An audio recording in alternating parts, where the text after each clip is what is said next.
Boys and girls, I'm back, voltei. Agradecendo mais uma vez aí o pessoal de São Pedro do Piauí, Palmeira, né? Pessoal muito participativo. E eu quero te fazer esse convite para a próxima semana. Vamos ver qual é o polo que vai se destacar novamente. Hoje foi uma grata participação. Sempre adoro a participação de vocês. Quero agradecer a Viviane também, participação legal aí, respondendo as nossas questões. E lembrando, você que tem o hábito de participar da aula, você estuda por tabela. Você vai errar ou vai acertar, mas o impressionante é que você termina aprendendo. Isso é que é o importante. Então, nunca deixe de fazer essa prática na hora da aula, tá? E você que está agora para o segundo momento da nossa aula, aula gravada, nós vamos estar falando sobre presente simples. E é sobre isso que nós vamos falar a partir de agora. Vamos aqui comigo, meus ilustres, nós temos o presente simples. Você poderia estar se questionando, né? Para que serve esse tempo verbal? Como é que ele é formado? Bom, o presente simples, o present simple, o simple present, ele é um tempo verbal e ele serve na qualidade desse tempo verbal para relatar algo de agora. Ele é um dos tempos verbais utilizados, por exemplo, para indicar ações habituais que ocorrem no presente. Ele é utilizado para indicar fatos gerais, ações repetidas ou situações que ocorrem. Ele explicita emoções, desejos permanentes. Também ele é usado para expressar uma verdade universal. The sky is blue, por exemplo. O céu é azul. E ele é azul mesmo, né? Ele é utilizado para ser indicativa de opiniões, sentimentos, preferências. Alright? Como é que isso é feito? Bom, você consegue já observar que na forma afirmativa você vai ter um sujeito e vai ter um verbo. Professor, e onde tem esse amarelo aí? Por que ficou dessa forma? Porque aqui eu tenho um verbo com flexão. No presente simples, gente, se você tiver o tempo presente simples mais sujeito na terceira pessoa do singular mais a forma afirmativa, isso vai ser igual a verbo mais flexão. Essa flexão, ela pode ser S, ES e IES. Ela é terminada em S quando você tiver verbos com terminação. Bora lá. ES. Você tem uma terminação ES quando você tiver verbos terminados em S, SS, SH, CH, X e letra O. Vou repetir para você que vai parar para anotar. Vamos lá. Todas as vezes que eu tiver um verbo no simple present, na forma afirmativa, com sujeito na terceira pessoa do singular, he, she, it, esse verbo ele vai receber uma flexão. Nós temos uma regra e duas exceções. A regra, eu vou acrescentar S. As duas exceções, vamos lá. Quando você tiver um verbo terminado em Y e antes desse Y vem uma consoante, você tira esse Y e vai acrescentar IES. Essa daí é a primeira exceção. A segunda exceção diz o seguinte: verbo terminado em S, SS, SH, CH, X e letra O e o Z, você vai ter o acréscimo de ES. Então você tem ó, S, SS, SH, CH, X, Z e letra O, você vai acrescentar ES. Mas só funciona, senhores, na terceira pessoa do singular, na forma afirmativa. Porque se não for forma afirmativa, vocês vão, a partir da negativa e da interrogativa, usar auxiliares do ou o das. E todas as vezes que vocês empregarem na negativa auxiliares das, observe que o verbo ele fica sem a flexão. O auxiliar já é flexionado, tá? E aí, nos demais, você continua utilizando o do ou para interrogar ou para negar. Pronto. É importante que se diga que no nível de prova que nós temos o hábito de fazer, ele vai te dar uma sentença que nem esta e ele vai te fazer uma pergunta. Qual é o tempo verbal ou para que essa estrutura foi utilizada? Vamos aqui de warm-up. Bom, eu consigo visualizar aqui uma tirinha, que é uma sequência de acontecimentos, tá? E aqui na questão que ele pergunta. Olha aí um modelo tranquilo de nossas provas. Tempos verbais são as variações do verbo que indicam em qual momento o fato expresso por ele está ocorrendo. Na tirinha, as orações interrogativas, olha aqui, ó, orações interrogativas e orações afirmativas, no segundo quadrinho, eles correspondem ao quê? Antes de irmos lá verificar esse quadrinho, observe. Afirmativa, tá? Eu tenho sujeito mais verbo mais o complemento. E isso é válido para presente e para o passado. Interrogativa, você tem auxiliar, e aí nós estamos falando de uma interrogativa direta, né? Auxiliar mais o que chamamos de sujeito, mais o verbo, mais o que chamamos de complemento, e depois você tem o sinalzinho de interrogação. Pronto, está feito aí a nossa interrogativa. Ele disse que na tirinha essas orações, interrogativa e negativa, sendo que eu tenho que analisar o segundo quadrinho. Voltando para lá, eu já tenho condições de visualizar a estrutura no segundo quadrinho.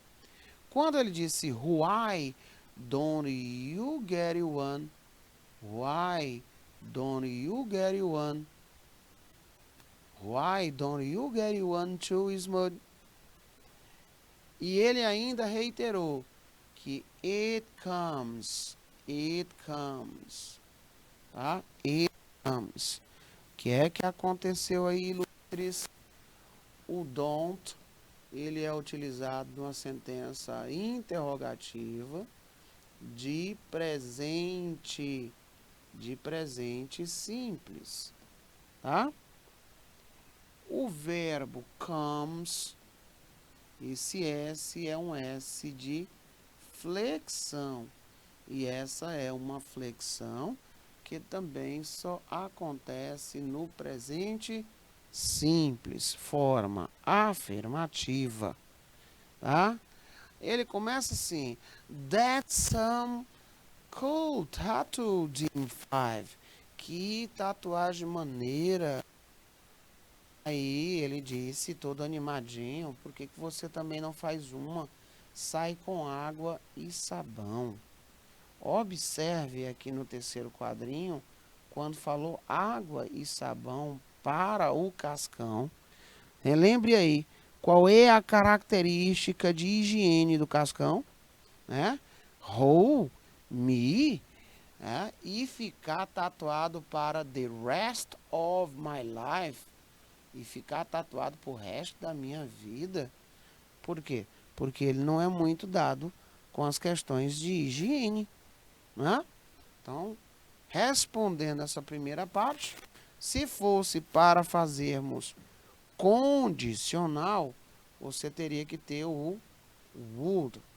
Se fosse para ser near future, você teria be, mais o going to e um segundo verbo, né? Se fosse para ter passado contínuo, eu teria was ou were mais o verbo e esse verbo receberia um ing.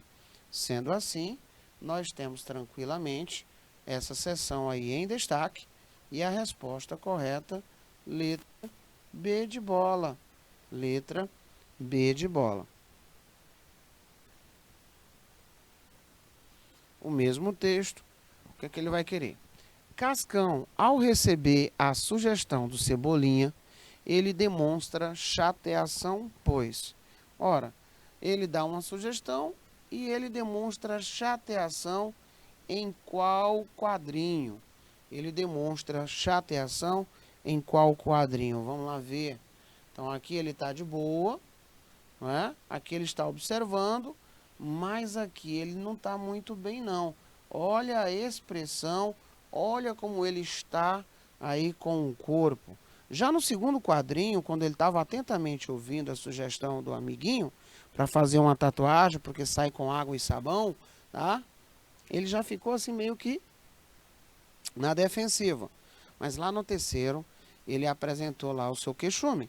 Ele diz, oh, me, e ficar tatuado para the rest of my life, e ficar tatuado para o resto da minha vida?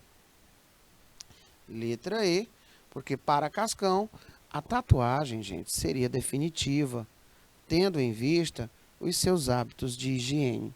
Tá? Então, nesse caso aqui, não iria ficar muito interessante para ele, não. Oh, she doesn't work. She's a housewife. Bom, vamos por parte. Primeiro, esses textos que tem aqui, não é, a questão verbalizada e a não verbalizada. Primeiro item, eu percebo que tem homens aqui na casa, tudo de boa, ó. Tem homens aí, ó. Eu percebo que nós temos aqui uma criancinha chorosa, outra aqui querendo brincar, a mulher com 2 potes na cabeça, pegando aqui um feixe, né, de gravetos, obviamente, para alimentar a casa. E passou um carro lá em cima, dizendo o seguinte, ela, she doesn't work. Ela não trabalha. She doesn't work. Ela não trabalha. She's a housewife. Ela é apenas dona de casa. Muito preconceituoso, né, professor? Pois é. Vamos ver o que, é que a questão vai pedir.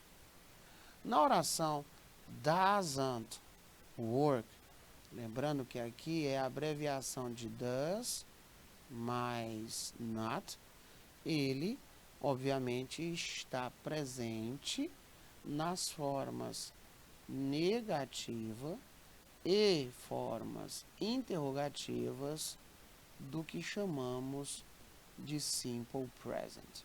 Pronto. Por assim dizer, nós temos resposta na letra A, gabarito está correto. Tá? Então, ó, se fosse o near future, você teria o auxiliar, que pode ser quem? Am, is, or, mais o going to, mais um verbo. E aí ele vai indicar que uma ação ela está prestes a acontecer, ou que ela foi programada para acontecer no futuro.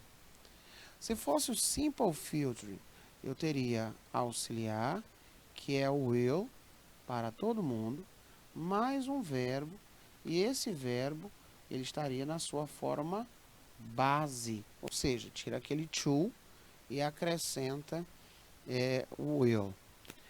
O se fosse falar do condicional, você teria o auxiliar would, mais o verbo, e esse verbo na sua forma também base, né? E aí você teria essa situação de indicar que algo aconteceria. Não sabe essa terminação ria? é esse would. I would study. Eu estudaria. I would work. Eu trabalharia. E assim sucessivamente. Ele dá uma ideia de condição. Muito bacana. Resposta correta, letra A. Nesse próximo exemplo, né, você nota que as pessoas aqui, as crianças, elas estão em uma biblioteca, algum lugar que trabalhe com livros. E aqui ele pede para que tenhamos o seguinte: qual o tempo verbal foi usado na sentença? Qual a estrutura? Então ele está querendo saber aqui se é forma afirmativa, negativa. Então vamos ao primeiro momento. No primeiro momento você tem aqui, ó, bora lá, estrutura, e ele pede para que saibamos aí qual é o tempo, né? Então vamos aqui dar o diagnóstico. Como ele usou o do, porque é uma forma interrogativa, eu já sei que esse tempo verbal ele só pode ser o simple present, né? Por quê? Porque esse auxiliar, o do ou o does, quando você tem o he, o she e o it, ele só vem no presente. O primeiro item é esse.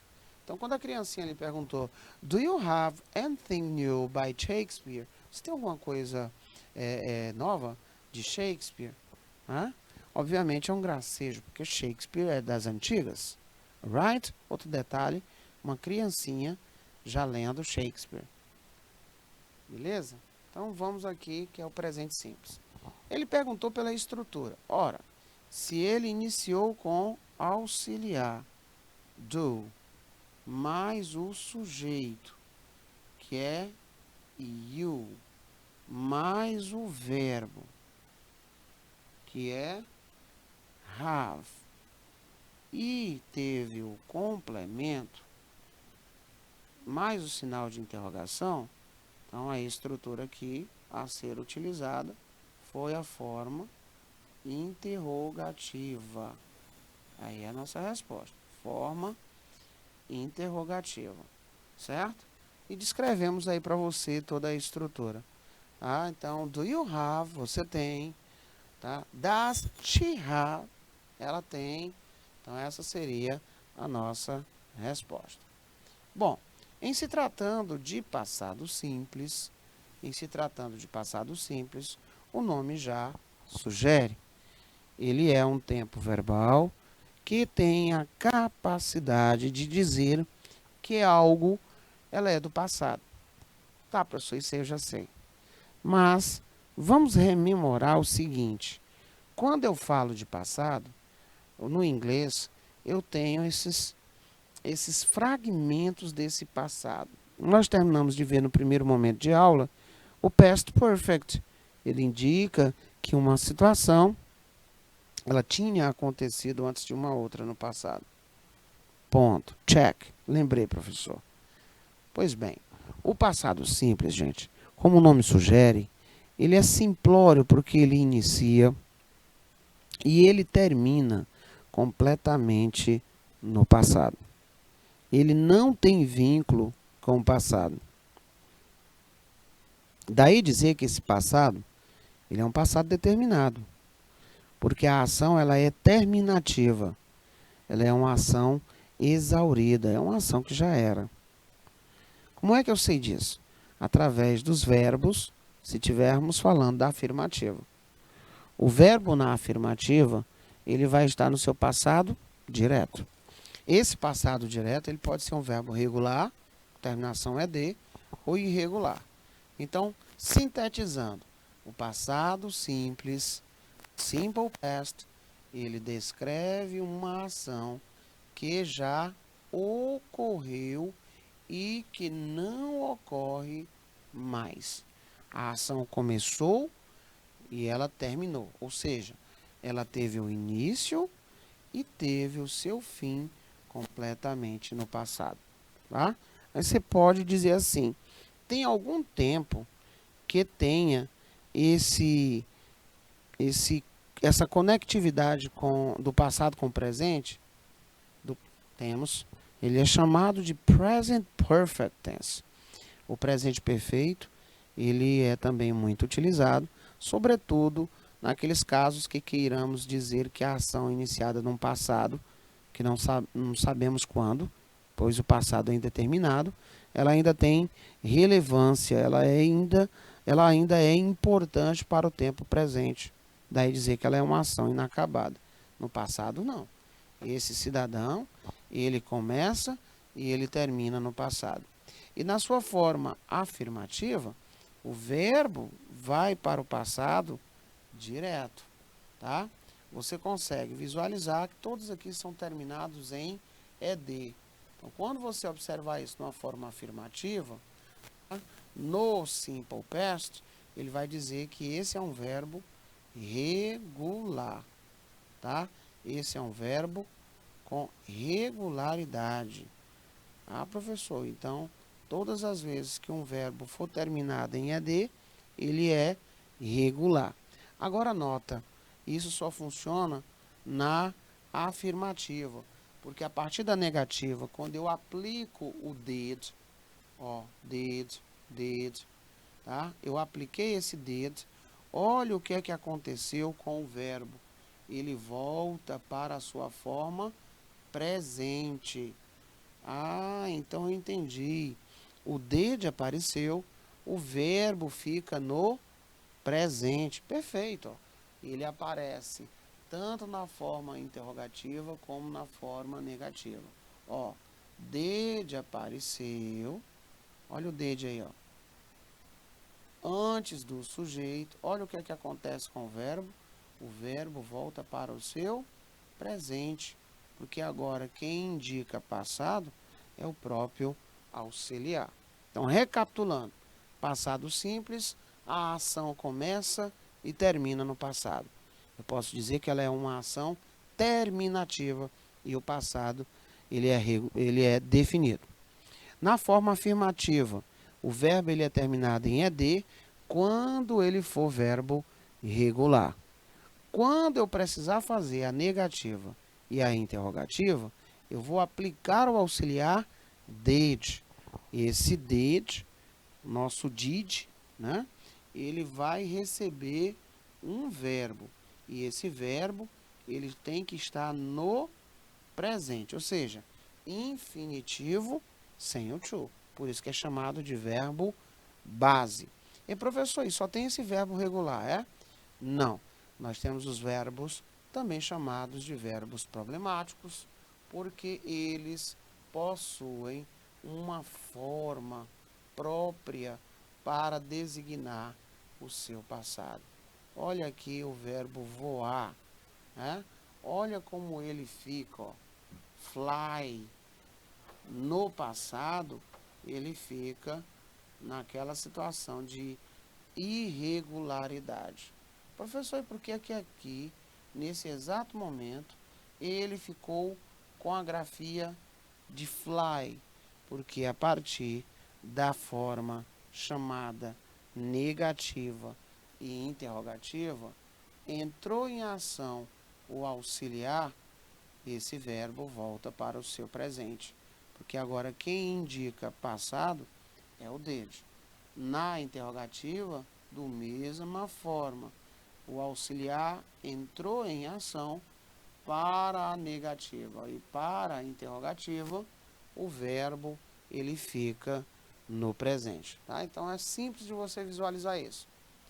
Did entrou em ação mais verbo e esse verbo ele fica no presente. Pronto. Na afirmativa não. Na afirmativa, o verbo ele vai estar literalmente no seu passado. E esse passado, ele pode ser um passado regular, quando ele é terminado em ed, ou irregular, como é esse caso aí. Tá? Ele é um verbo que demonstra uma irregularidade. Por que eu sei disso? Porque os verbos regulares têm a terminação ED. E nesse caso o verbo fly, que é o verbo voar, ele não tem essa terminação.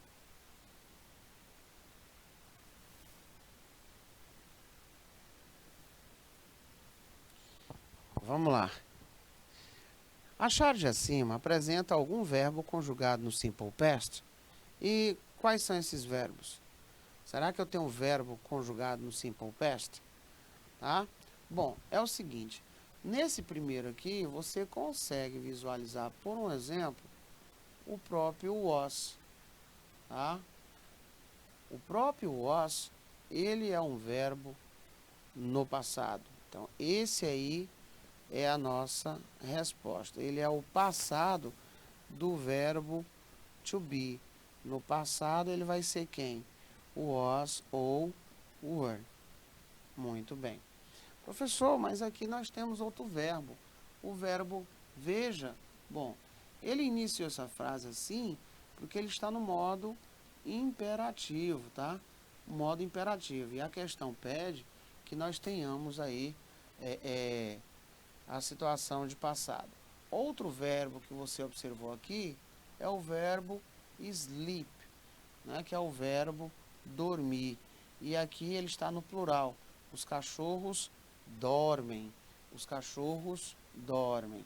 Nós temos então a verbo to be no passado, o was, então nossa resposta é essa daqui.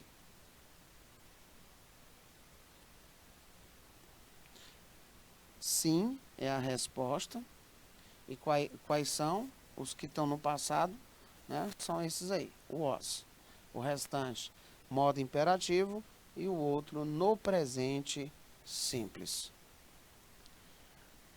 Nós temos uma tirinha, né? Uma senhora está no cemitério, colocando aí uma florzinha, né?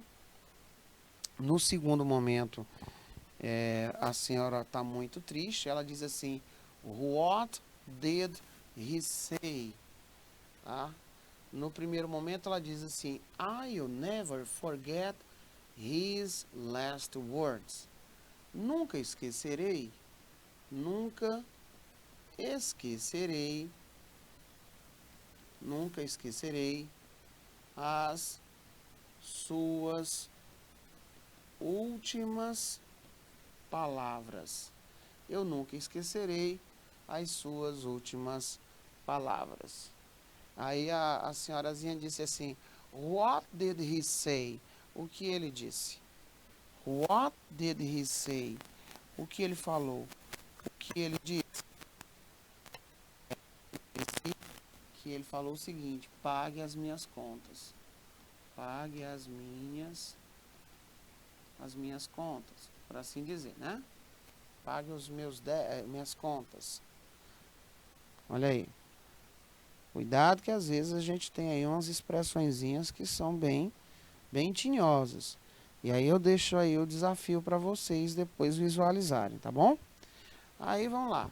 What did he say? Ora, a partir do momento que ele utilizou esse did antes do sujeito, então você tem aqui, ó, auxiliar mais o sujeito mais o verbo e turma mais isso aqui, é óbvio que você está se deparando com que situação, com que forma, tá? Então, olha só, raciocina aí um minutinho sem você ir para o Teorema de Pitágoras. Raciocina aí um minutinho, tá? Olha a estrutura e verifique aí. Não é na forma, na estrutura, mas ele vai estar indicando o que, propriamente dito. Qual é a intenção ao empregar aquele auxiliar ali que nós estamos vendo, tá? Eu vou pedir aí 2 minutinhos na tela, meu diretor, para uma leitura.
Muito bem. Ó, em nenhum momento vai se preocupar com isso aqui, ó. Ativa. Não vai gerar essa preocupação. Então, nós temos que analisar o que ele afirma aqui. Indica que a frase está no futuro. Indica que a frase está no presente. Indica que a frase está no passado. Indica que uma ação ela ocorre no momento da fala. A ação que estava ocorrendo no momento de uma fala. Bom, ele agora colocou para nós reconhecermos a estrutura. Nós já sabemos que ele está, de fato, numa interrogativa. Até mesmo porque, olha aqui a sentença, né? Olha aqui como é que ficou a estrutura. A structure ficou assim. Agora vamos lá ao reconhecimento. Primeiro que ele usou did. Did, ele é utilizado, né? Ó, did. Você vai utilizar na forma negativa e vai utilizar na forma interrogativa. E isso aqui, obviamente, no passado. Daqui a dizer que a resposta correta é a letra C, tá? Ora, se eu quisesse falar futuro, eu teria que ter ou will ou be mais going to. Se eu fosse falar de presente, interrogando, seria do ou does. Falar de algo que ocorre no momento da frase, você tem o be, que pode ser am, pode ser is, pode ser are, mais o verbo, mais ing. Se eu vou falar que a ação estava acontecendo, e aqui eu estou dizendo que é o presente progressivo, tá? Se a ação estava acontecendo, é porque você vai ter o be, que pode ser was, que pode ser were, tá? Mais um verbo, mais ing, e isso aqui vai me dizer que é o passado progressivo. Daí dizer que a ação estava acontecendo, tá? Mas ele usou o did. E se usou did, que a gente chama na intimidade did, né? Ele vai estar falando de passado simples, nas formas negativas ou interrogativas. Bom, centralizando a nossa força aqui, eu consigo detectar a presença de um auxiliar. Eu vou logo atrás desse menino para eu saber qual é a intenção dessa sentença. Então, if you did not go to college. Então, se você não vai, se você não foi, né, para a universidade, se você não ia, e etc. Então, eu já sei que essa estrutura é uma estrutura de passado simples e ela está na sua forma negativa. Pronto, tá aí. Vamos agora ver o que é que ela quer? Na capa do livro, a expressão que dá nome ao mesmo é exemplo de qual tempo verbal da língua inglesa? Terminamos de dizer. Nós temos aqui o nosso passado simples, se fosse presente, para as formas interrogativas e negativas, você iria utilizar o do ou o does. Se fosse futuro, para as formas afirmativa, negativa e interrogativa, você aplicaria o will. Se você tivesse o near future para as formas afirmativa, negativa e interrogativa, você iria utilizar am, is ou are, mais o going to, mais o verbo, tá? E aí você teria essa situação nossa. O futuro contínuo, will mais be mais ing. Então a resposta correta é essa daí, tá? O que é que nós temos aqui de mais informações? Vamos lá. Visualizando aqui a questão. No trecho today, olha o que é que ele trouxe. Today, e aí ele trouxe essa pérola, ó. Going to. Se tem going to, ele tem que ter verbo to be na qualidade de auxiliar e um segundo verbo chamado de verbo principal. Olhando só para essa estrutura, nós temos condições plenas de dar a resposta. Olhando só para essa estrutura, você está trabalhando com o que chamamos de near future. Lembrando, é auxiliar. Qual é o auxiliar dele? Am, is ou are. Depois os senhores vão colocar going to, que é ele que tem essa tradução de indo para. E depois vem um verbo. Pronto, essa é a estrutura. Se você vai falar de presente perfeito, o auxiliar já muda de figura. Eu vou ter have ou has mais um verbo.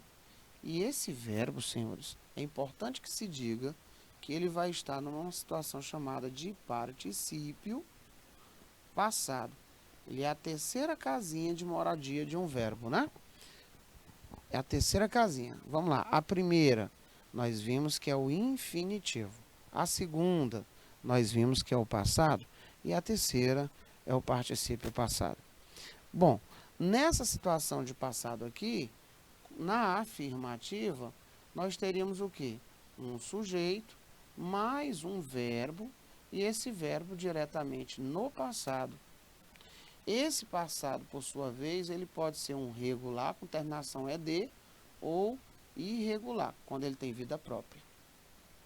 No presente simples, da mesma forma, você teria na afirmativa, porque a sentença está na afirmativa, o seguinte: um sujeito mais um verbo. Esse verbo, obviamente, sem o to. E aqui entra aquela observação. Se eu tiver na terceira pessoa do singular, eu teria esse verbo com flexão. Flexão essa que pode ser de 3 níveis. Eu tenho uma regra e 2 exceções. A regra geral, eu vou acrescentar S. As 2 exceções. Não leva S quando o verbo for terminado em Y. E antes desse Y vier uma consoante, você vai eliminar esse Y e vai acrescentar IES. E se o verbo for terminado em S, SS, SH, CH, X, Z e letra O, você vai acrescentar o ES. Não funciona perto do does. Então, resposta correta, o near future, uma ação que está prestes a acontecer, algo programado para acontecer. Alright? Bom, no trecho I'm not going to work too much because I don't want to get tired. Eu não vou trabalhar muito porque eu não quero ficar cansado. Seria essa a nossa sentença. Eu não vou trabalhar muito, ó. Não vou trabalhar, não vou trabalhar muito, tá? Porque, olha, I don't want, eu não quero to get tired, ficar cansado. E aí ele vai perguntar pelo conector. Esse because, que também pode aparecer assim, ó. Because, você pode ver. Because of, né, ó. Tá? Você pode encontrar só cause, também muito fácil aparecer em músicas, né? Quando você diz assim, ó. I'm here because I want to see you again. Eu tô aqui porque eu quero ver você de novo, né? I'm here because ou cause you broke something, né? Because of you, por causa de você, devido a você, por tua culpa, né? Então eu estou dando uma relação tranquila aí de quê? De oposição? Claro. De explicação? Também não. de alternância? Não. Então eu vou estar trabalhando aqui na qualidade de causa e efeito, tá? Lembrando que esse because of, ele quer dizer por causa de, por causa do, por causa da, tá? E cause e because, por quê? Tudo bem? Então, resposta correta, ele atribui uma ideia de causa e efeito. E that's all, folks. Por hoje é só, pessoal, tá? Ficou com dúvida? Mande aí para nós e não esqueça de responder a tarefa para casa. A partir aí do slide 50 tem muito mais questões para vocês. Thank you very much. See you guys.